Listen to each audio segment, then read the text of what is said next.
Check post बंद हुआ। सिंधु जल मुआहिदा फौरी तौर पर रद्द किया गया। पाक नागरिकों का सार्क वीजा रद्द किया गया। पाक हाई कमीशन से कम होंगे स्टाफ। भारतीय हाई कमीशन में कम किए गए हैं स्टाफ। तो भारत ने पाकिस्तान के खिलाफ बड़ा एक्शन लिया है, बड़ी कार्रवाई की है। पहलगाम हमले के बाद सीसीएस की मीटिंग हुई और इस मीटिंग में तकरीबन 2.5 घंटे तक ये मीटिंग चली। इसमें कई बड़े फैसले लिए गए। Attari Wagah border check post बंद हुआ। इस मीटिंग में सिंधु जल समझौता भी फौरी तौर पर रद्द किया गया। पाक नागरिकों का सार्क वीजा भी रद्द हुआ। उधर पाक हाई कमीशन से कम स्टाफ भी करने की बात कही गई। भारतीय हाई कमीशन में अब ऐसे में स्टाफ कम किए जाएंगे। तो पाकिस्तान के खिलाफ भारत की तरफ से ये बड़ा एक्शन हुआ है। भारत ने कई कड़े फैसले लिए हैं पाकिस्तान के खिलाफ। आपको बता दें कि 1907 सिंधु वाटर ट्रीटी रद्द हुआ है। अटारी वाघा चेक पोस्ट बंद किया गया है। सार्क वीजा छूट भी बंद की गई है और पहले जारी SVES वीजा भी रद्द किए गए हैं। 48 घंटे में इन्हें भारत छोड़ना होगा।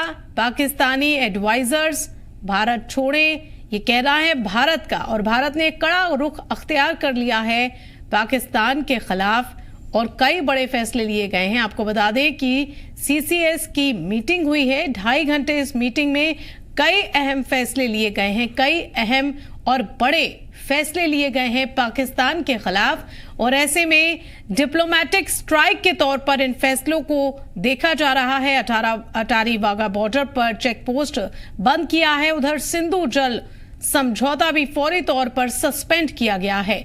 पाकिस्तानी नागरिकों का सार्क वीजा भी रद्द हुआ है। पाक हाई कमीशन में स्टाफ भी कम करने की बात सामने आई है। भारतीय हाई कमीशन में कम किए जाएंगे पाकिस्तानी स्टाफ। तो ये बड़ा फैसला लिया है पहलगाम अटैक के बाद, जहां 27 लोगों ने अपनी जान गंवाई। तो भारत की तरफ से ये बड़ा फैसला है और कहीं ना कहीं इसे एक डिप्लोमेटिक स्ट्राइक के तौर पर दुनिया देख रही है कि भारत ने पाकिस्तान के खिलाफ ये जो फैसले लिए हैं वो कहीं ना कहीं डिप्लोमेटिक स्ट्राइक है और भारत दुनिया को ये संदेश दे रहा है। कहीं ना कहीं ऐसा काफी सारे लोग मान रहे हैं कि अब बातचीत का दौर खत्म हो गया है। अब पाकिस्तान से कोई बातचीत नहीं, अब सिर्फ पाकिस्तान पर एक्शन होगा। करते हैं अगली बड़ी खबर का रुख। पाकिस्तान के टॉप हाई कमिश्नर तलब किए गए हैं। भारत ने दिल्ली में पाकिस्तानी हाई कमिश्नर को तलब किया है। साद अहमद वराइज को तलब किया गया है। पहलगाम हमले के बाद ये बड़ा एक्शन लिया है। तय समय में भारत छोड़ने को कहा गया है। तो ये बड़ी खबर आप देख रहे हैं। पाकिस्तान के हाई कमिश्नर को तलब किया है भारत ने और भारत ने दिल्ली में पाकिस्तानी हाई कमिश्नर को तलब कर उन्हें इस बात की इत्तला दी है कि उन्हें भारत छोड़ना होगा तय समय के अंदर। पहलगाम हमले के बाद भारत कड़े रुख अख्तियार कर चुका है पाकिस्तान के खिलाफ और लगातार बड़े बड़े फैसले किए हैं और पाकिस्तान के खिलाफ पहलगाम हमले के बाद अब ये एक बड़ा एक्शन लिया गया है, जहां साद अहमद वराइज जो कि पाकिस्तानी हाई कमिश्नर हैं, उन्हें भारत ने दिल्ली में तलब किया है और उन्हें तय समय में तय वक्त में देश छोड़ने को कहा गया है। तो इस वक्त की बड़ी खबर आप देख रहे हैं। भारत ने कई बड़े फैसले लिए हैं और ये कहीं ना कहीं इस बात की तस्दीक कर रहे हैं कि भारत पाकिस्तान के रिश्ते में और खटास बढ़ गई है और खराब हो जाएंगे इससे रिश्ते। और कहीं ना कहीं भारत इस मूड में अब नजर नहीं आ रहा कि पाकिस्तान के साथ किसी भी तरीके से दोस्ती या कोई भी समझौते वाला रिश्ता वो कायम करे। और ऐसे में पाकिस्तानी हाई कमिश्नर को तलब किया है भारत ने दिल्ली में। साद अहमद वराइज को तलब किया गया है। पहलगाम हमले के बाद ये बड़ा एक्शन लिया है और उन्हें तय वक्त में देश छोड़ने को कहा गया है। तो इस वक्त की बड़ी खबर आप देख रहे हैं। भारत का एक अगला बड़ा कदम है पाकिस्तानी हाई कमिश्नर के खिलाफ।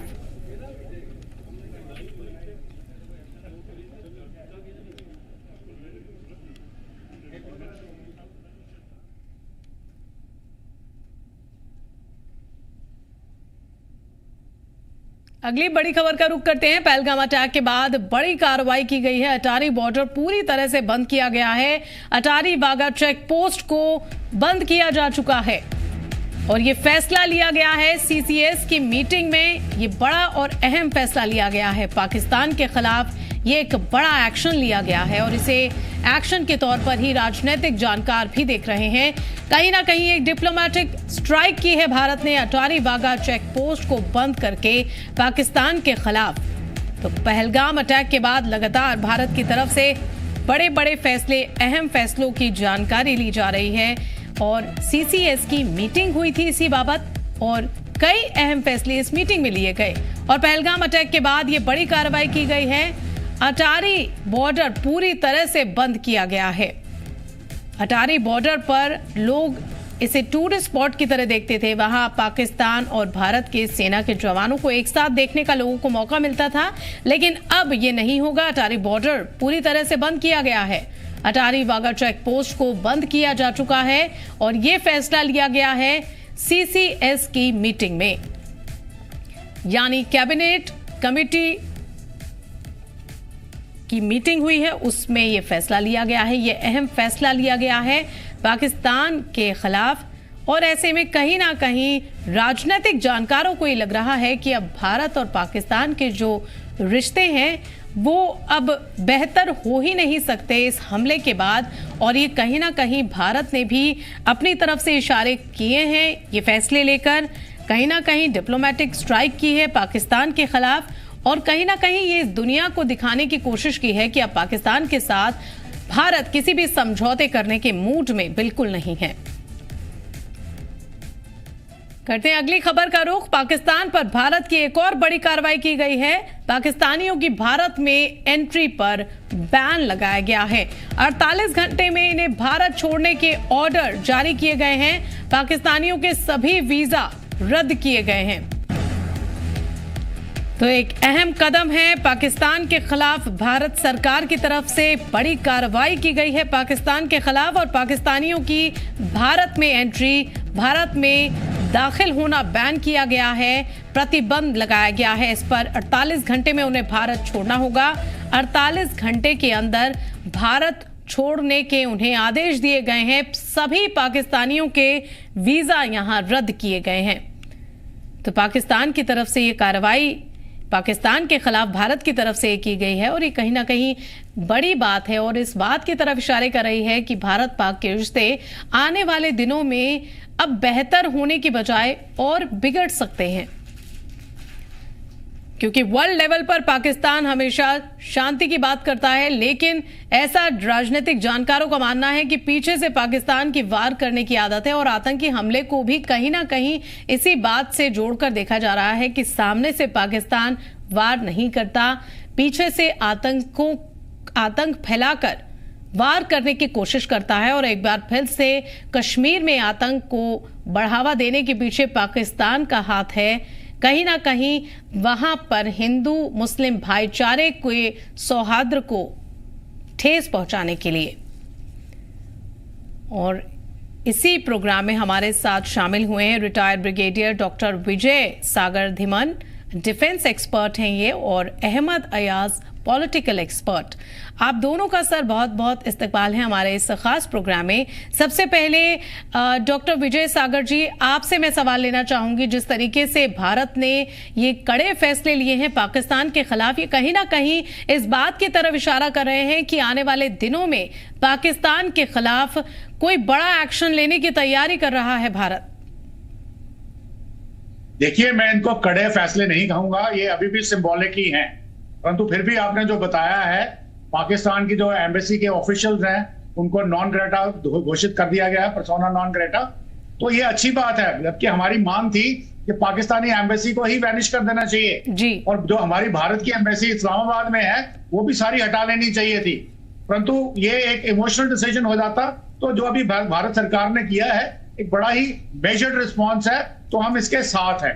नंबर 2, आपने बोला वाघा बॉर्डर जो बंद किया है, इसकी इंप्लीकेशन ये है कि अभी जो भारत और पाकिस्तान के बीच में थोड़ा बहुत ट्रेड चलता था, जो भारत ने पाकिस्तान को मोस्ट फेवर्ड नेशन का स्टेटस दे रखा था, वो भी बंद हो गया है।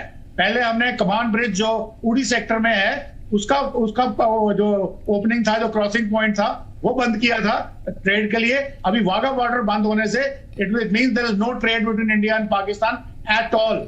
उसके बाद अगली बात आपकी आती है इंडस वाटर ट्रीटी की, जो शायद आपने ठीक से उसको डिस्क्राइब नहीं किया है। इंडस वाटर ट्रीटी 1960 में की गई थी जवाहरलाल नेहरू द्वारा, और ये एक लॉपसाइडेड ट्रीटी थी जिसमें पाकिस्तान को 80% फायदा था और भारत को सिर्फ 20% था। और पार्लियामेंट पे इसमें बहुत बड़ी डिबेट भी हुई, तो वहां पे जवाहरलाल नेहरू ने जवाब दिया कि ये हमारी मैग्नानिमिटी है, ये भारत का बड़ापन है कि पाकिस्तान को पानी की जरूरत है, इसलिए हमने दे दिया। और वो बड़ेपन का नाजायज फायदा उठा करके उन्होंने आपके यहाँ पे खून की नदियां बहाई, आप उनके यहाँ पे पानी की नदियां, दूध की नदियां बहा रहे हो by virtue of Indus water treaty. तो अभी उस ट्रीटी के ऊपर ऑलरेडी पाकिस्तान पहले भी काफी छींटाकशी करता रहता था। एक वर्ल्ड कोर्ट में उसके अगेंस्ट केस दे रखा है, आर्बिट्रेशन का दे रखा है हमारे खिलाफ। हमारे जितने भी चिनाब के ऊपर प्रोजेक्ट्स हैं, यहाँ किशनगंगा झेलम के ऊपर प्रोजेक्ट्स है, उनके ऊपर टीका टिप्पणी करता रहता था। परंतु अब हम उसने बोल दिया है कि इसको अभी एब्रोगेट नहीं किया है, इसको हेल्ड इन अबेंस कर दिया है विद इमीडिएट इफेक्ट। अब इससे क्या होगा कि अगर हम उनका पानी रोक लेते हैं, ऑफ कोर्स 100% नहीं रोक पाएंगे क्योंकि उसमें टाइम लगता है, बड़े बड़े डैम बनाने में पैसा भी लगता है और समय भी लगता है। तो पाकिस्तान का जो पंजाब प्रोविंस है, जो उनका वीट बोल कहा जाता है, यानी कि जो उनका खाना उगाता है पूरा पाकिस्तान के लिए, वो सबका सब अकाल में आ जाएगा और डेजर्ट में कन्वर्ट हो जाएगा। अब ये हमारी बड़ी मांग थी कि इंडस वाटर ट्रीटी को एब्रोगेट किया जाए और अपने सारे जो 7 प्रोजेक्ट्स हमारे चुनाव पे हैं उनको फुल फोर्स में चलाया जाए और साथ में इंडस के ऊपर भी किया जाए। तो इंडस के ऊपर बात आती है कि अगर हम कुछ कार्रवाई करते हैं तो चाइना जो है वो भी हमारे ऊपर कर सकता है, क्योंकि इंडस का ओरिजिन तिब्बत में है और तिब्बत को कंट्रोल करता है चाइना। परंतु मेरा यहाँ पे आर्गुमेंट ये है कि अगर हमें यहाँ से डर लगता है कि तिब्बत में चाइना कुछ करेगा, तो चाइना ने तिब्बत में ऑलरेडी कर रखा है ब्रह्मपुत्र रिवर को, वो ऑलरेडी हमें उस चक्कर में ले चुका है। तो फिर हमें डरने की क्या जरूरत है? तो हमें भी पाकिस्तान के ऊपर ही उतना ही प्रेशर डालना है, क्योंकि टॉक्स एंड टेरर, यानी ये नहीं हो सकता कि भाई एक तरफ से पानी जाए और दूसरी तरफ से खून बगे, ये नहीं हो सकता। तो ये हमें बिल्कुल एक्सेप्टेबल नहीं होना चाहिए। परंतु फिर भी मैं आपको ये बता दूं, जो कैबिनेट कमेटी ऑफ सिक्योरिटी की मीटिंग अब हुई है और उसके बाद हमारे फॉरेन सेक्रेटरी की जो प्रेस कॉन्फ्रेंस हुई है, उन्होंने जो मेजर्स बताए हैं, ये बड़े सिंबॉलिक और इफेक्टिव मेजर्स हैं जो काफी फायदा करेंगे। परंतु मैं अभी भी सोचता हूं, मेरा अभी भी मानना है कि जो मीटिंग सिक्योरिटी एडवाइजर्स की, अजीत डोवल की, सीडीएस की और आर्मी चीफ, नेवी और एयरफोर्स की चीफ, जो प्रधानमंत्री के साथ अलग से सिक्योरिटी मीटिंग हो रही है, वहां जरूर कोई डिसाइसिव रिस्पॉन्स पाकिस्तान के लिए आएगा, ताकि पाकिस्तान की जो एस्टैब्लिशमेंट है, जो इन जिहादियों को जन्म देती है, जो उनकी जन्मदाता है, उसको हिट किया जाए। और उसको हिट करने के लिए अगर कोई मिलिट्री रिस्पॉन्स, काइनेटिक रिस्पॉन्स है, वो जैसे हमने बालाकोट में या उड़ी में 2016 में किया था, बालाकोट 2019 में किया था, ऐसा भी एक पॉसिबल है। पर फिर भी ज्यादा मैं चाहूंगा डिप्लोमेटिकली हिंदुस्तान को पूरी दुनिया में जाना चाहिए और दुनिया को कन्विंस करना चाहिए कि ये टेररिज्म के जनने वाले हैं, तो इनको वापस FATF में डाला जाए, ग्रे लिस्ट बल्कि ब्लैक लिस्ट किया जाए। वो डिप्लोमेट बहुत जरूरी है। और इकोनॉमिक प्रेशर, हमें सैंक्शन लगानी है। पाकिस्तान की आर्मी चीफ जो अभी उन्होंने जो बयान दिया था इस्लामाबाद में कन्वेंशन सेंटर में, that was definitely attacking India, चाहे वो मुर्शिदाबाद के मुसलमानों को था या कश्मीर के मुसलमानों को था। पर लकीली कश्मीर के मुसलमानों ने परसों की घटना के बाद पाकिस्तान का से मोड़ लिया है। और कल आपने देखा पूरी वैली के अंदर धरना प्रदर्शन, शाउटिंग, मीटिंग्स अगेंस्ट पाकिस्तान के लोग बोल रहे हैं। और वैसे ही जम्मू में भी पूरा का पूरा जम्मू और कश्मीर बंद रहा और एक साथ रहा, एकजुट रहा, एक प्लेटफॉर्म पे रहा। और ये यूनिटी जो जम्मू कश्मीर ने दिखाई है बंद करके, ये अनपैरेलल्ड है और ये भारत के लिए बहुत ही अच्छा संकेत है। तो फिर भी मैं कहूंगा मोदी जी, आप तैयार रहिए।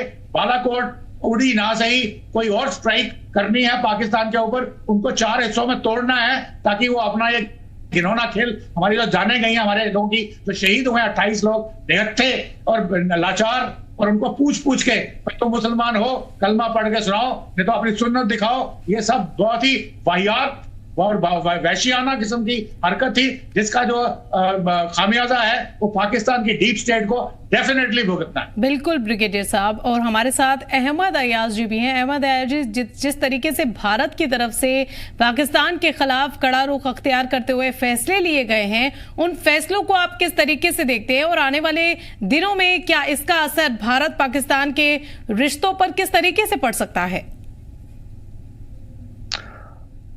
सबसे महत्वपूर्ण बात जो है वो ये देखना है कि कश्मीर के इशू को लेकर हम कितने सीरियस है और कितने संजीदा है। हमें तभी इसके ऊपर कुछ बात करने का याद आता है कि जब कोई न कोई बड़ा वाक़ा पेश आता है। अभी चूंकि हम इस सिचुएशन में 35 साल से गुजर रहे हैं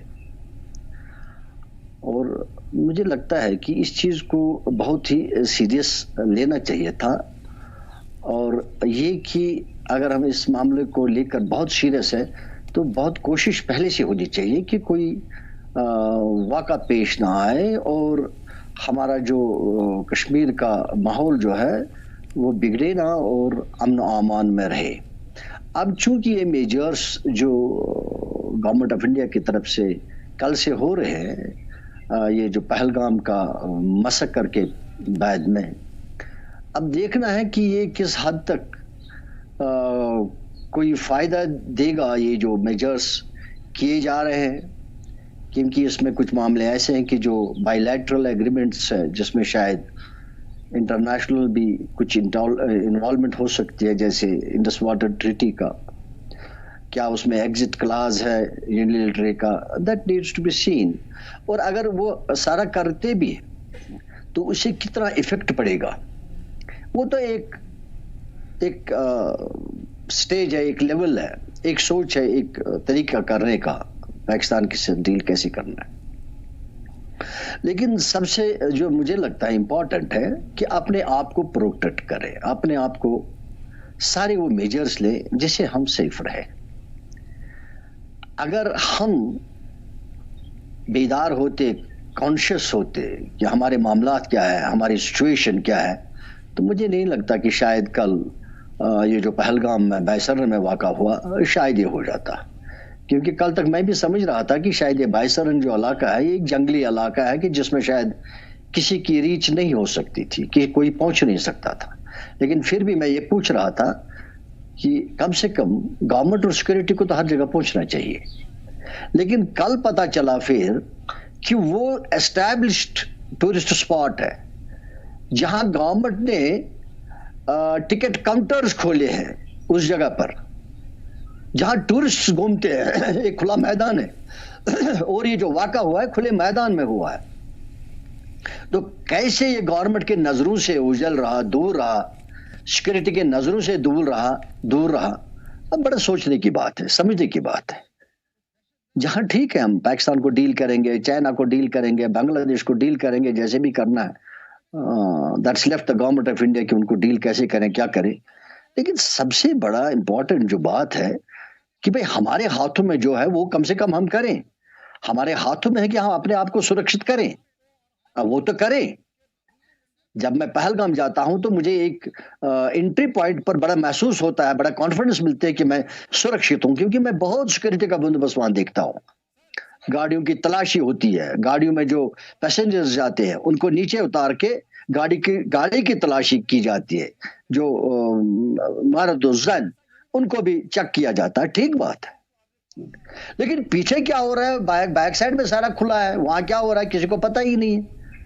हम तो यहां से एंट्री तो कर लेते हैं, हम तो यहां से कर लेते हैं, चेक तो कर लेते हैं एंट्री पॉइंट पर बैक साइड से जो कोई आ रहा है उसका किसी को आता पता ही नहीं है।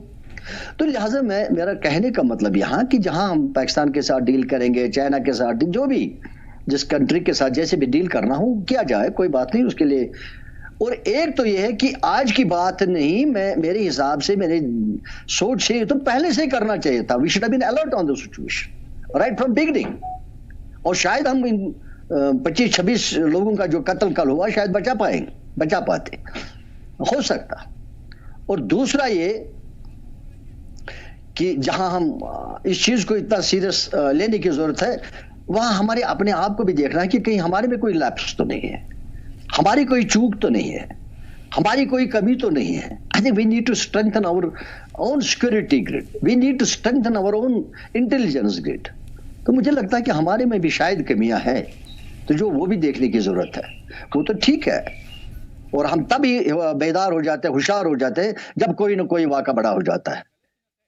पहले से हम क्यों नहीं प्लान करते हैं? अगर हम सीरियस है इस चीज को लेकर, तो लग रहा है कि हम we are not serious about it. तो लिहाजा अब देखिए, अगर कुछ हो जाता है, ये जो मेजर्स लिए जाते हैं, अब मेजर्स जो लिए जाते हैं, देख लेते हैं अगर कुछ हो जाए। लेकिन मेरा जो जाती मानना है कि इसे कोई खास ज्यादा इफेक्ट पड़ने वाला नहीं है, क्योंकि ठीक है, आप पाकिस्तान को दबाव करोगे क्या भी करोगे, कैसे भी करोगे, मगर जो इंटरनल जो मामला है उसको कैसे डील करोगे, दैट इज इम्पोर्टेंट। जी, और हमारे साथ ब्रिगेडियर डॉक्टर विजय सागर जी भी हैं। विजय सागर जी, जैसा कि अहमद अय्याज जी ने कहा कि ये कोई हल नहीं है, अंदरूनी जो कलह है उसे मिटाना बेहद जरूरी है, तो इस पर आपका क्या ख्याल है? देखिए, जहां तक आपके पैनल साथी पैनलिस्ट ने बताया है, वो एक सिविलियन का सोच है और बिल्कुल सही है। ऑब्वियसली हर कोई सिविलियन चाहेगा, या कोई भी भारत का नागरिक चाहेगा कि मैं देश के किसी भी हिस्से में जाऊं तो सुरक्षित रहूं। और जहां तक ये इस लैप्स का सवाल है, ये लैप्स हो सकती है, मैं नहीं बोलता कि लैप्स नहीं होगी। जो लोकल एडमिनिस्ट्रेशन थी, जो यहाँ पे डिस्ट्रिक्ट के एसएसपी थे, उनको इस चीज की, अपने इलाके की रेकी करनी चाहिए थी और ढूंढना चाहिए था कि कहाँ पे लैप्स हो सकती है। और मेरे ख्याल में शायद जो वहाँ के उस वक्त एसएसपी साहब थे, उनको ट्रांसफर किया गया है जस्ट 4-5 दिन पहले। तो देयर इज अ पॉसिबिलिटी कि शायद उनमें कोई कमी पाई गई होगी, इसलिए उनको ट्रांसफर कर दी गई और उनकी जगह नए साहब आए हैं। और वो अब चूंकि ये हादसा हो गया है जो इंटेंडेड नहीं था, हो सकता है किसी की गलती हो, ओवरसाइट हो, या उसको ख्याल नहीं आया हो कि भाई यहाँ पे भी कोई सिक्योरिटी होनी चाहिए थी, कोई पेट्रोलिंग या कोई पोस्ट, पुलिस पोस्ट होनी चाहिए थी। वो शायद मेरे ख्याल में अब करेंगे। और यही नहीं, मैं आपको यकीन दिला दूं, जिस किस्म से सिक्योरिटी फोर्सेस काम करती हैं, चाहे वो आर्मी है या पुलिस है, अगर ऐसी कोई लैप्स होती है, उसका संज्ञान हाईएस्ट लेवल पे लिया जाता है और उसको बिल्कुल डिस्कस किया जाता है। कोई दोषी हो तो उसको सजा भी दी जाती है और उसके बाद उसको लूप होल को प्लग किया जाता है। परंतु फिर भी मैं ये कहूंगा कि आपको ये पता होना चाहिए कि वॉरफेयर, यानी कि ये आतंकवाद की जो लड़ाई है, इसमें initiative is always with the attacker हमेशा डिफेंसेस में कोई ना कोई लूप होल निकाल लेगा। अगर आप वर्ल्ड वॉर में भी देखें, 1-2 में भी देखें, बड़ी बड़ी मजीनो लाइंस वगैरह बनाई थी, वो सब इम्प्रेग्नेट कर दी गई लेटर। कोई भी डिफेंसिव लाइन खड़ी नहीं रह सकती। तो आप कितनी भी प्लानिंग कर लें, आप 15 जगह पे आप अपना लूप होल प्लग कर लें, जो इनिशिएटिव है अटैकर के पास है, वो 16वां कोई ढूंढ लेगा। तो इसलिए अगर ये ब्लैटेंट वायलेशन है या ब्लैटेंट ओवरसाइट है या जानबूझ के किसी ने किया है, तो वो उसका पूरा संज्ञान में लिया कहीं ना जाएगा, कहीं ये अपने ही घर में सेंध वाली बात होती है ब्रिगेडियर साहब, क्योंकि कहीं ना कहीं लूप होल हमारे देश में ही है, मददगार मौजूद हैं आतंकियों के, जो इतने बड़े हमलों को अंजाम देने में ये लोग कामयाब हो जाते हैं।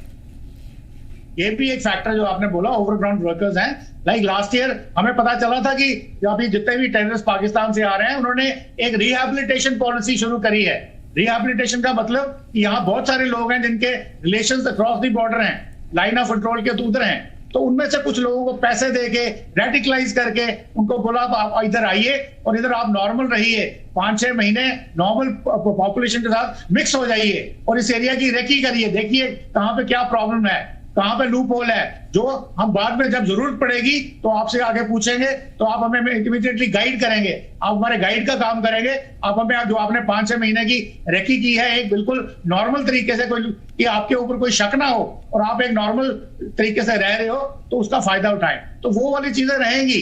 परंतु जहां तक इस पर्टिकुलर लैप्स का सवाल है, तो मुझे यकीन है कि इस वक्त डीजीपी जम्मू कश्मीर पुलिस ने अपने सब डिस्ट्रिक्ट के एसएसपी को निर्देश दे दिए होंगे कि आप अपने इलाके का पूरा मुआयना करें और उसमें देखें कहां कहां पे लोग जाते हैं और कहां कहां पे पिकेटिंग हो सकती है, कहां कहां पे थाना एस्टैब्लिश कर सकते हैं, कहां कहां पेट्रोलिंग करनी है, उसका प्रोग्राम बनाइए ताकि जो जितनी भी जनता है वो बिल्कुल सेफ रहे।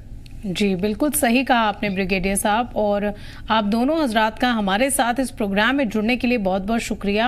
हम भी